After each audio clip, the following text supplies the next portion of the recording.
नमस्कार, मैं हूं विजय सिंह और आप देख रहे हैं मेरा यूट्यूब चैनल सियासत वाला।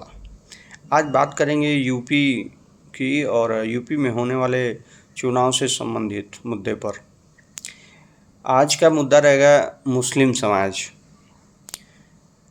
आगे 2027 में होने वाले विधानसभा चुनाव में मुस्लिम समाज क्या नया विकल्प तलाशने में जुटा हुआ है, क्योंकि बहुत दिनों से समाजवादी पार्टी के साथ मुस्लिम समाज रहा है। वो एक वोट बैंक बनकर समाजवादी पार्टी के साथ रहा है और समाजवादी पार्टी ने उनको अच्छे से इस्तेमाल किया।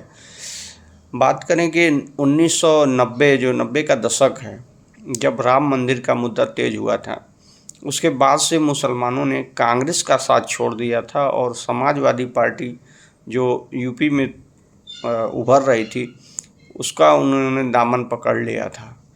उसी समय भाजपा का भी उभार हुआ पूरे देश में।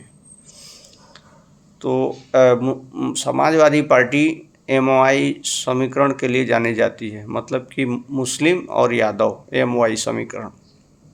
ये बहुत दिनों तक चला, ये हमको लगता है कि पिछले चुनाव तक भी चला ही है। इस चुनाव में कुछ उनका मूड बदलता हुआ दिख रहा है। मुस्लिम समाज समाजवादी पार्टी से कुछ मुद्दों पे नाराज़ है।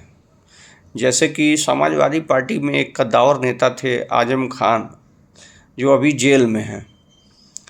उनका जो सपा के मुखिया हैं अखिलेश यादव, उनका सपोर्ट नहीं किए। इससे मुस्लिम समाज बहुत नाराज़ है। वो पिछले हमको लग रहा है 2-3 साल से जेल में हैं आजम खान। कई मामले में वो उन पे मुकदमा चल रहा है। मुस्लिम समाज इस बात से आहत है कि अखिलेश यादव ने जैसा उनको सपोर्ट करना था वैसा सपोर्ट नहीं किया आजम खान को। इससे आजम खान के जो समर्थक हैं वो तो नाराज़ हैं और आजम खान की कभी इसी समाजवादी पार्टी में मुख्यमंत्री के बराबर वाली स्थिति थी, तो आज वो नेपथ्य में हैं बिल्कुल। इससे मुस्लिम समाज में नाराज़गी है। दूसरा कि अभी कल जो है बरेली के एक मौलाना हैं, उन्होंने बयान दिया है।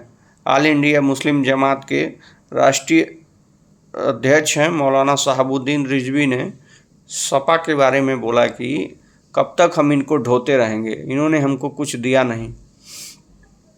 इन्होंने झुंझुना और लॉलीपॉप के अलावा मुस्लिमों को कुछ नहीं दिया। मुस्लिम समाज की कोई स्थिति में सुधार नहीं हुआ, न उनका शिक्षा सुधर गया, न उनको रोज़गार मिला।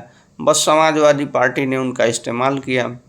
हाल में देखा जाए तो समाजवादी पार्टी जो इस बार पीडीए उन्होंने बनाया हुआ है, उससे भी एक नाराज़गी है, क्योंकि जो एमवाई समीकरण चल रहा था, जिसके लिए सपा जानी जाती थी, यादव और मुसलमान का मेन कोर वोट लेकर के वो सत्ता में आती थी, तो इस बार जो पीडीए में उनको लग रहा है कि एमवाई नहीं है और सीधे सीधे मुसलमानों की बात नहीं हो रही है, मुस्लिम समाज की बात नहीं हो रही।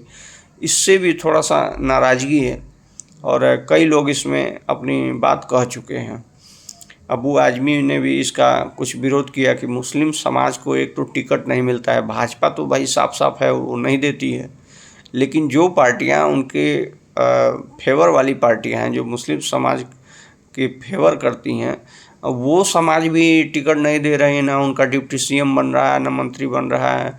तो इस चीज़ से अब वो एक नया रास्ता तलाश रहे हैं। मुस्लिम समाज के आम आदमी भी बहुत सा नाराज़ है, जो पहले सपा का झंडा लेके घूमता था। तो इस बार क्या होने वाला है? यूपी एक बड़ा स्टेट है, करीब 24 करोड़ यहाँ की आबादी है और 3 करोड़ 80 लाख के करीब मुस्लिम समाज है। यूपी में 150 सीट, करीब 140 या 150 सीट पर मुस्लिम निर्णायक होता है। वो जहाँ चाहेगा जिसे चाहेगा जिता देगा। इसलिए अब उसका मूड परिवर्तन हो रहा है कि क्यों ना हम ऐसे रहनुमा को चुनें जो उनके लिए काम करे, जो उनकी बात करे, उनके हक की बात करे। तो अब इसमें एक ओवैसी की भी पार्टी है। पिछले 2 साल 2 बार जो चुनाव लड़े ओवैसी, विधानसभा या लोकसभा में उनको कोई टिकट यूपी से, उनको कोई सीट यूपी से नहीं मिला। लेकिन इस बार ओवैसी की पार्टी हमको लग रहा है कि यूपी विधानसभा चुनाव में कुछ अच्छा करेगी, कुछ नया करेगी, कुछ ज़्यादा सीट या समर्थन की बात हो सकती है कि उनको चुनाव में ज़्यादा सीट पे उनको जीत हासिल हो, जिससे सपा का नुकसान होगा। ये सारा चीज़ अभी देखने को मिलेगा। समाजवादी पार्टी मुस्लिम समाज के लिए कुछ खास नहीं की है, इससे मुस्लिम समाज में बहुत सारी नाराज़गी है।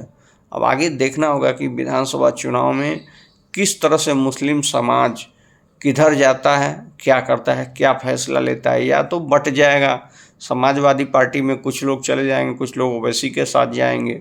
अभी तक तो ओवैसी का विरोध होता रहा है कि ये वोट काटने आए हैं मुस्लिम समाज का, लेकिन इस चुनाव में हमको लगता है कि कुछ इसमें परिवर्तन होने वाले हैं। आगे देखेंगे कि मुस्लिम समाज क्या निर्णय लेता है।